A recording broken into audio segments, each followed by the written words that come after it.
जिस तरह बांग्लादेश और वियतनाम हमारे कंपेटिटर्स हैं, उसी तरह से इंडिया भी है, लेकिन इंडिया पर कम टैरिफ लगाया गया है, उन पर हमसे ज्यादा टैरिफ लगाया गया है, जिससे उनकी मुस्तवात ज्यादा महंगी होंगी। अमेरिका में बांग्लादेश और वियतनाम की बात कर रहा हूँ। कंपेटिटर्स से तो मुआवजा अगर करें तो शायद हम बेहतर सूरत हाल में हैं, दो कंपेटिटर से, एक कंपेटिटर हमारा हमसे आगे है। लेकिन आप इसको कैसे देखते हैं कि सिर्फ यही वजूहात है जिसकी वजह से हमारी जो मार्केट है वो स्टेबल दिखाई देती है, शायद ग्रोथ में दिखाई देती है, या ये भी वजह है कि हमने जो 7 रुपए कम किए हैं अपने बिजली के टैरिफ में भी, जो हमारे सार्फिन पर कम किए हैं, उसकी वजह से भी फर्क पड़ सकता है? जी, उसका भी इम्पैक्ट पॉजिटिव मार्केट में आया था। इससे पहले, कल के वक्त गिरने से पहले मार्केट की, उसका पॉजिटिव इम्पैक्ट भी आया था। वो एक कॉस्ट ऑफ प्रोडक्शन पे उसका भी एक बहुत अच्छा असर पड़ेगा, और ऑयल प्राइसेस गिरने का हम पे अच्छा असर पड़ेगा। बहुत सारे पॉजिटिव इंडिकेटर्स हैं हमारे कंपटीटर्स की। इंडिया की भी अगर प्राइस टैरिफ कम लगाया गया है, लेकिन मजमूई तौर पे जो आप देखेंगे इंडियन की प्राइस जो है वो हमारे बराबर आ जाएंगी, हमसे थोड़ी सी ज्यादा ही होंगी प्राइस, क्योंकि वहाँ जो प्रोडक्शन हो रही है उसकी कॉस्ट के हिसाब से देखे हम कम्पीट उनसे आराम से कर लेंगे। हमारे यहाँ जो प्रोडक्ट हो रही है, इंडिया दूसरे प्रोडक्ट भी हैं, तो उनका तो हमसे कंपटीशन ही नहीं है उनको। सही।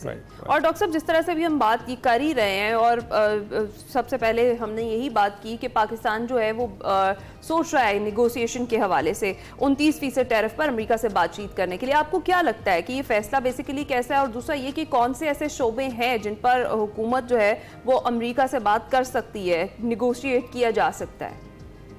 पाकिस्तान की जो स्ट्रैटेजी चल रही है उसमें आप देखें SIFC की तरफ से अभी बड़े एक्टिवली कुछ चीजों पे फोकस किया जा रहा है। उसमें वो चीजें जो नई चीजें हैं, वो ट्रेडिशनल प्रोडक्ट नहीं है जो हम अमेरिका को या पूरी दुनिया को एक्सपोर्ट करते हैं। वो चीज नहीं है, हम मिनरल वगैरह की बात कर रहे हैं।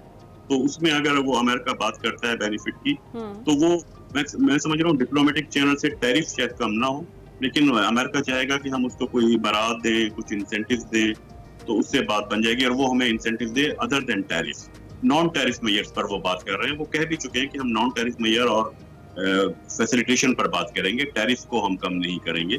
ये उनकी तरफ से एक स्टेटमेंट आ भी चुकी है। तो वो उस तरह से हम अपना ट्रेड अमेरिका के साथ, हम ट्रेड सरप्लस में है और सरप्लस को मेंटेन रखना चाहेंगे। बेसिकली टैरिफ इंपॉर्टेंट चीज नहीं है, ट्रेड सरप्लस में रहना वो इम्पोर्टेंट है हमारे लिए, क्योंकि हमें फॉरेन एक्सचेंज रिजर्व्स की हमारी रिक्वायरमेंट है, तो ट्रेड डेफिसिट में नहीं जाना चाहिए। राइट। तो डॉक्टर साहब ये भी बताइएगा कि इस वक्त जो डोनाल्ड ट्रंप की जानिब से टैरिफ लगाया गया है वो 9 तारीख पर उस पर अमल दरामद होगा, और 10 तारीख को हमने देखा कि चाइना जो है वो टैरिफ पर अमल दरामद करेगा, जो उसकी जानिब से रिवर्सल में लगाया गया है। तो आपको लगता है कि 9 तारीख से पहले कुछ तब्दीलियां आ सकती हैं जो इस वक्त टैरिफ लगाया गया है, या ये जिस तरह से उन्होंने मुतारिफ कराया था ये टैरिफ कि वो बिल्कुल लिखा हुआ था, इम्पोज था, और उसमें कोई तब्दीली दिखाई नहीं दे रही थी?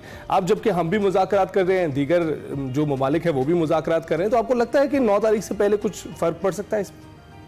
नहीं, मेरा नहीं ख्याल, क्योंकि वो बेसिकली अमेरिकन स्ट्रैटेजी ये है। पूरी स्ट्रैटेजी को अगर एक लाइन में बयान किया जाए तो वो अमेरिकन इकोनॉमी को प्रोटेक्ट करना चाह रहे हैं। वो जो वार शुरू, जिसको हम वार समझ रहे हैं, वो अमेरिकन इकोनॉमी को प्रोटेक्ट करना चाह रहे हैं। और बेसिकली बेसिक ऑब्जेक्टिव ये है कि अमेरिकन की इन्वेस्टमेंट को वापस लाया जाए। जो चाइना में बहुत बड़ी इन्वेस्टमेंट है अमेरिकन की, ताकि अमेरिका में जो बड़ा इशू आ रहा है, अमेरिकन कंपनीज डेफिसिट में, अमेरिका का लोन बहुत बढ़ गया है, बहुत ज्यादा डेट बढ़ गया है कॉर्पोरेट सेक्टर में, उसको रिड्यूस करना, और एम्प्लॉयमेंट अमेरिका में अनएम्प्लॉयमेंट बहुत हो गई, उसको कम करना।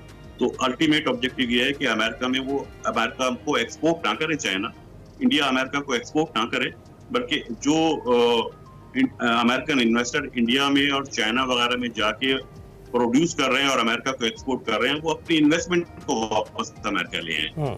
वो स्ट्रैटेजी है।